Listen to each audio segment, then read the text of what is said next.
이번 영상에서는 우리가 가지고 있는 데이터에서 간단하게 개수를 세는 방법을 알아보도록 하겠습니다. 여러분께서 가지고 계시는 실습 파일에 06번 다이어리 원료별 판매량이라고 하는 엑셀 파일을 보도록 하겠습니다.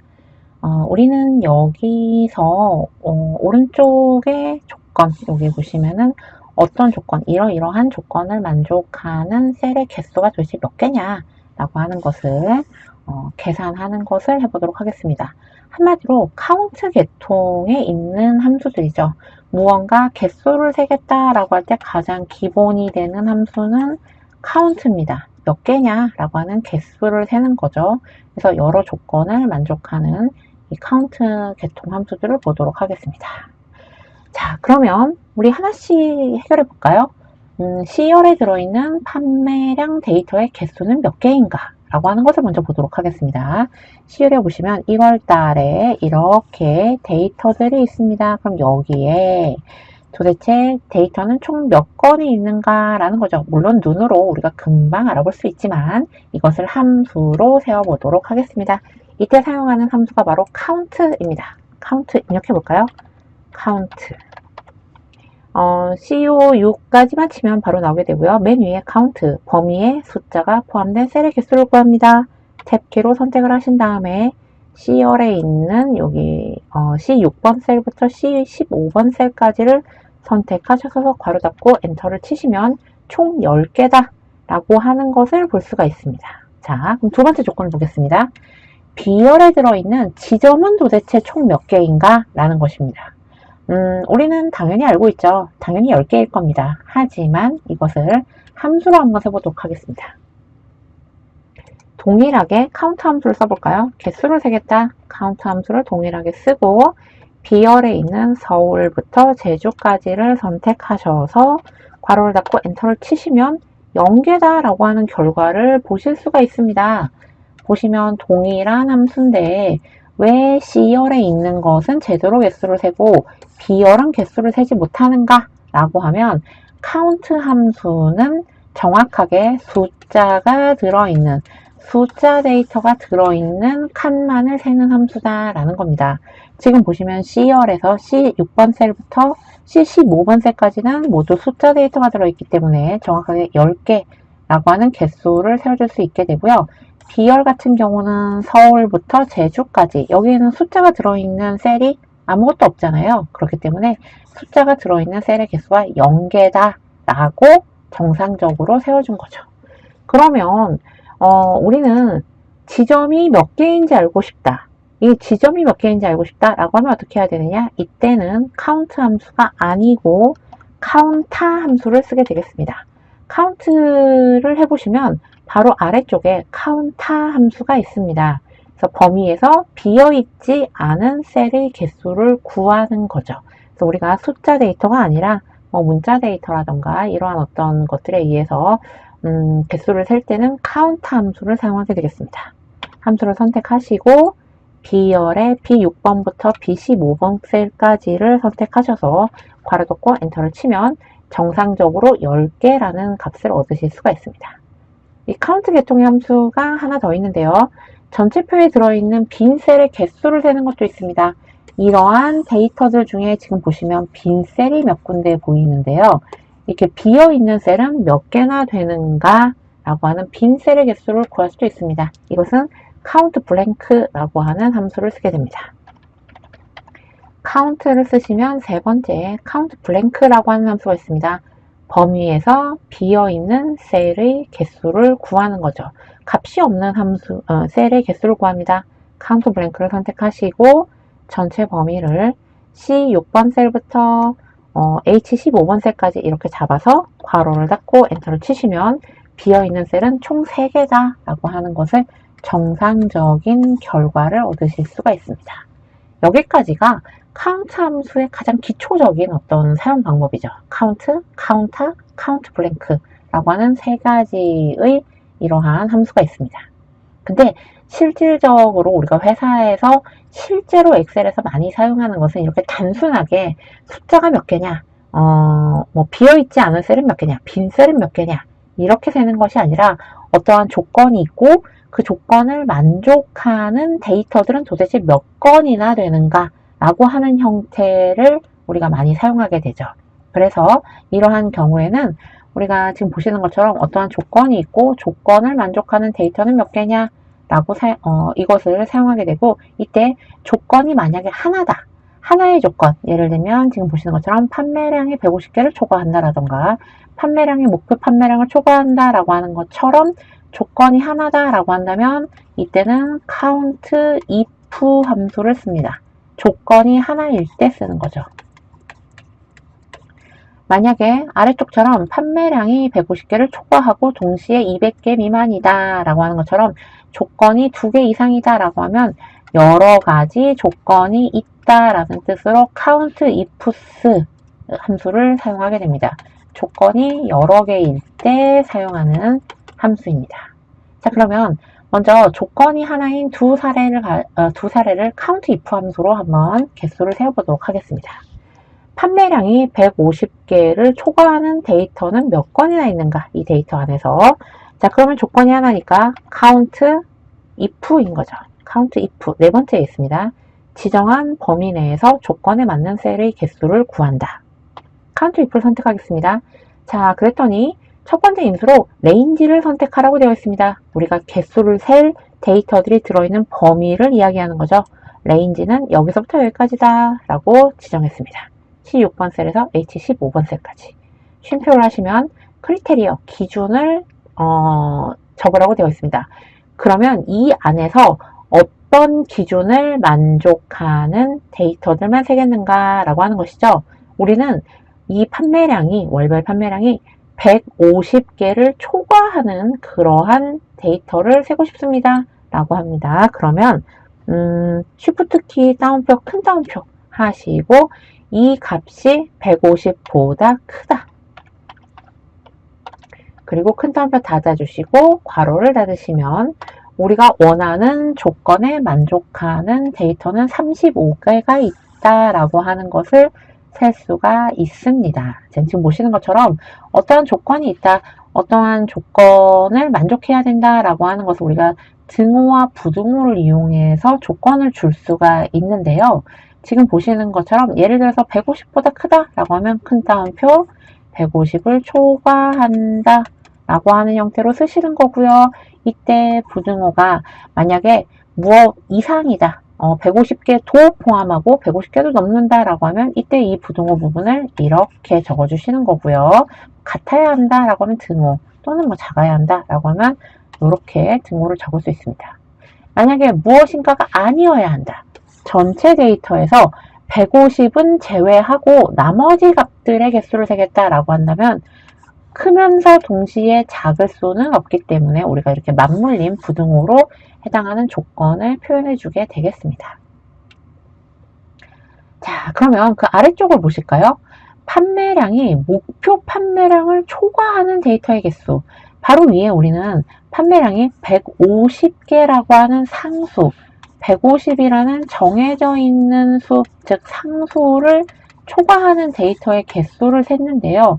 이것이 이렇게 상수가 아니라 지금 보시는 것처럼 H3번 셀에 목표 판매량은 몇 개다 라고 하는 값이 들어있는 겁니다. 여기에 있는 값은 우리가 입력하는 것에 따라서 150일 수도 있고 120일 수도 있고 언제든지 값이 변화할 수 있는데 어찌됐든 H3번 셀에 있는 값보다 커야 한다 라는 조건을 만족해야 한다면 우린 이것을 어떻게 입력해야 되는가 라는 것입니다. 여전히 조건 자체는 한 가지인 거죠. H3번 셀보다 커야 한다라는 조건은 하나입니다. 그러니까 count if라는 함수를 씁니다. 레인지도 동일합니다. C6번 셀에서 H15번 셀까지의 이 레인지를 쓰게 되겠죠. 다만 뒤에 이제 특정 셀보다 커야 한다라고 우리가 입력해야 되는데요. 이러한 경우에는 우리가 좀 전에 상수를 쓰는 것처럼 상수를 쓰듯이 이렇게 150보다 커야 한다라는 형태로 이렇게 쓰진 않습니다. 이렇게 쓸 수는 없고요. 이번에는 큰 따옴표로 등호, 부등호만 포함을 해줍니다. 뭐 크다, 작다, 뭐 같다, 아니다, 다르다, 뭐 이상이다, 이하이다 라고 하는 것을 큰 따옴표로 부등호로 표시를 해주고요. H3번 셀보다 커야 되는 거죠. 그래서 H3번이라고 하는 셀을 지정하는 것을 해주셔야 됩니다. 이때 우리가 사용하는 것은 AND 표시, AND 표시를 붙이게 되겠습니다. 자, 그럼 실제로 한번 입력해 볼까요?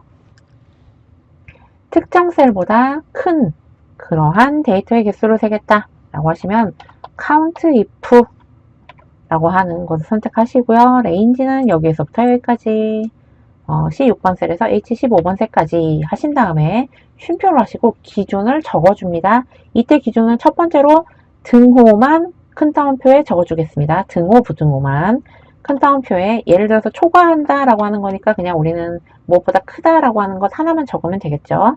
네.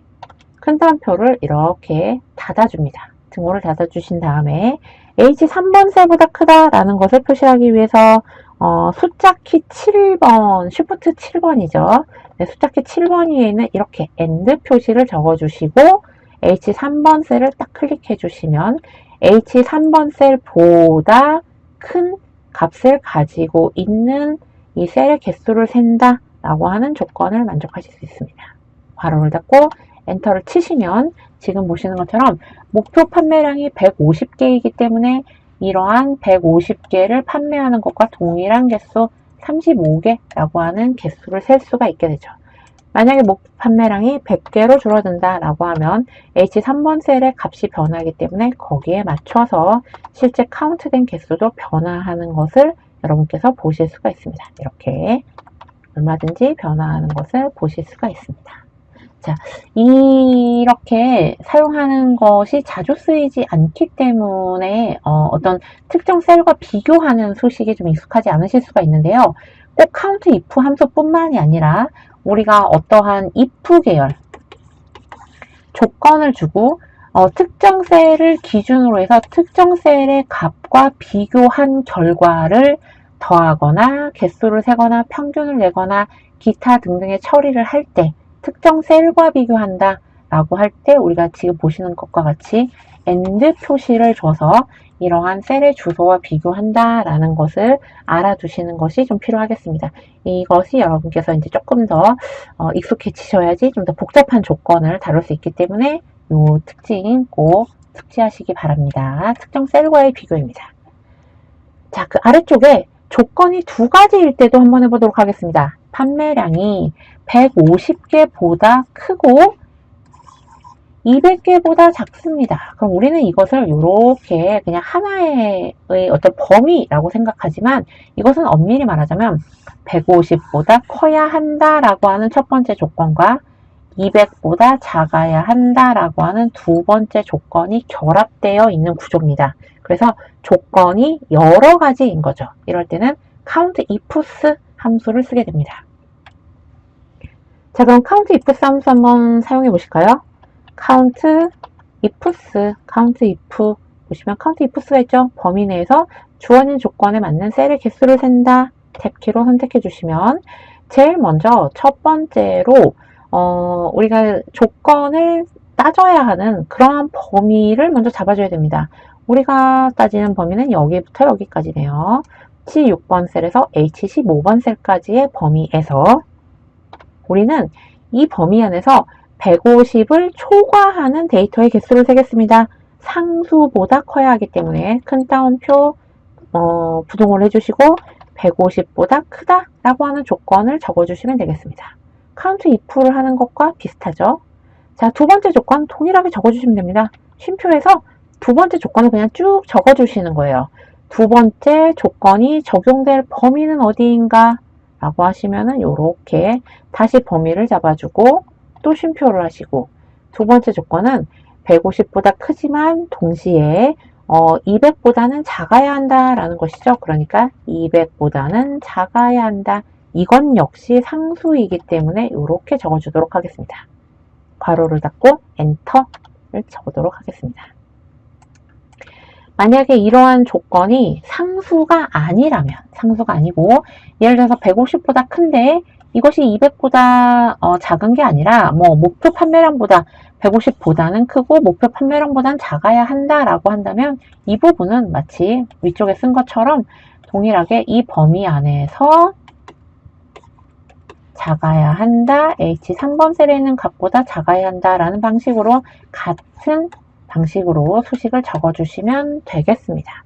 그래서 여러 조건을 동시에 만족한다라고 하면 count if 함수를 쓰게 되는 거죠. 지금 보시는 것처럼 150보다 크면서 200보다는 작은 데이터의 개수는 10개다라고 하는 것을 여러분께서 확인하실 수가 있습니다.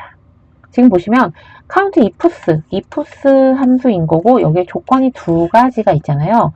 이 두 가지의 조건을 모두 만족하는 and 하게 되는 개수를 센다라고 하는 것도 같이 유념해 두실 필요가 있겠습니다. 여러 개의 조건이 있을 때 이러한 조건들을 모두 만족하는 교집합의 개수를 세는 것이죠. 이것은 average ifs라던가 sum ifs도 모두 다 동일합니다. 여러 조건을 동시에 만족한다라고 할 때 동시에 만족하는 그 조건들을 모두 다 만족하는 이러한 데이터들을 집계를 내는 것입니다. 이런 ifs 함수를 사용할 때 사실상 ifs 함수의 문법을 알고 계시면 사용하는 자체에서는 특별히 문제가 없습니다. 하지만 종종 함수 수식이 맞는데도 불구하고 오류가 난다라고 하는 것을 보시는 경우가 있는데요. 이것을 하나 추가적으로 보도록 하겠습니다. 우리가 ifs 함수를 사용해 보시면 count ifs가 있습니다. count ifs는 첫 번째 범위가 있고 첫 번째 조건이 있습니다. 두 번째 범위가 있고 두 번째 조건이 있습니다. 그런데 지금 보시면 이때 조건 자체는 150보다 크다, 200보다 작다로 서로 다르지만 조건의 범위는 같다라고 하는 게 보이시죠? 지금 보시면 우리는 C6번부터 H15번 셀까지 같은 범위를 두 번 조건의 범위로 담고 있습니다. 그러면 이렇게 count ifs를 할 때 두 조건은 항상 같아야 되는가? 그렇지 않습니다. 범위가 달라도 별로 상관없습니다. 별로 상관없어요. 범위가 달라도 상관없습니다. 하지만 여기에는 중대한 조건이 하나 있습니다. 예를 들어서 C6번 셀에서 H15번 셀에서 150보다는 크고 동시에 두 번째 조건, 여기 이거는 참 수식을 보여주는 거죠. 두 번째 조건을 만약에 C6번에서 H15번 셀로 하지 않고 이 조건을 제가 예를 들어서 이렇게 뭐라고 해야 되죠? 사각형으로 넓은 사각형으로 하지 않고 이렇게 길쭉한 배열로 한번 만들어 볼까요? C6번에서 C15번 셀까지 안에서 200보다 작은 개수를 세겠다라고 하면 어떤 결과가 나올까요? 엔터를 쳐보시면 오류가 나는 것을 보실 수가 있습니다. 수식이 같더라도, 그러니까 함수의 수식이 맞더라도 제대로 된 값을 구하지 못하는 것을 보실 수가 있는데요. 우리가 count ifs 함수를 쓸 때 이러한 조건이 예를 들어서 1월이라고 하는 것에서는 이런 조건을 만족하고 4월이라고 하는 것에서는 이런 조건을 만족하는 두 조건을 동시에 만족하는 데이터의 개수를 세겠다라고 하는 것 가능합니다. 즉 이때 우리가 적용하는 범위가 꼭 같은 범위일 필요는 없습니다. 같은 레인지가 아니어도 상관은 없습니다. 하지만 여러분께서 꼭 기억하셔야 하는 것은 두 개의 범위는 차원이 같아야 됩니다. 쉽게 생각해서 하나의 열이면 하나의 열, 그러니까 열이면 동일하게 하나의 열을 범위로 잡고 있다면 모든 조건들은 다 동일하게 하나의 열이어야 됩니다. 그 열이 서로 다르더라도 또 만약에 조건의 범위가 행이라면 모두 행이어야 합니다. 조건의 범위가 이렇게 여러 열과 여러 행에 걸쳐져 있다면 동일한 크기의 범위를 가지고 있어야만 우리가 이 조건에 따라서 다중 조건의 개수를 셀 수 있다라고 하는 것을 반드시 기억해 주셔야 됩니다. 때로는 여러분께서 함수 수식은 분명히 제대로 알고 계심에도 불구하고 조건을 논리적으로 조금 복잡하게 만들면서 어떤 경우에는 이 전체 범위를 다 조건으로 주고, 또 어떤 경우에는 특정 열이나 특정 행만을 범위로 줘서 이 모든 조건을 다 만족하는 데이터의 개수를 센다거나 합계를 낸다거나 평균을 내는 방식으로 ifs 함수를 쓰려고 하시는 경우가 있는데요. 이럴 경우에는 해당하는 함수가 제대로 동작하지 않는다라는 것입니다. 그래서 다중 조건을 가지고 있는 ifs 함수 같은 경우에는 이때 범위의 차원이 같아야 한다. 1차원이면 1차원, 2차원이면 2차원이라는 같은 범위를 가져야 한다라고 하는 것을 추가적으로 다시 한번 강조드립니다.